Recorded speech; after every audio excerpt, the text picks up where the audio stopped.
মহাকাশে স্যাটেলাইট কেন্দ্রিক বিলিয়ন ডলারের ব্যবসায় নাম লেখাতে চায় বাংলাদেশ। আর এজন্য নিজস্ব রকেট এবং স্যাটেলাইট সক্ষমতা বাড়ানোর পরিকল্পনা নিয়েছে space research and remote sensing organization SPARRSO. সম্ভাব্যতা যাচাইয়ে গেল বছরের সেপ্টেম্বরে ডেভেলপমেন্ট ডিজাইন কনসালটেন্ট লিমিটেড নামে একটি প্রতিষ্ঠানের সাথে চুক্তি সই করে সরকার।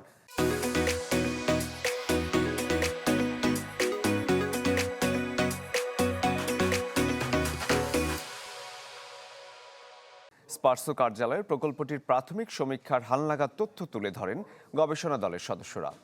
তারা জানান, স্যাটেলাইট তৈরির জন্য শরীয়তপুর, খুলনা, ঢাকা অথবা মানিকগঞ্জ জেলাকে প্রস্তাব করা হবে। উৎপাদন এবং উৎক্ষেপণের জন্য প্রস্তাবনায় থাকবে পটুয়াখালীর নাম। এবছরের জুনের মধ্যেই সম্ভাব্যতা যাচাইয়ের কাজ শেষ হবার কথা রয়েছে।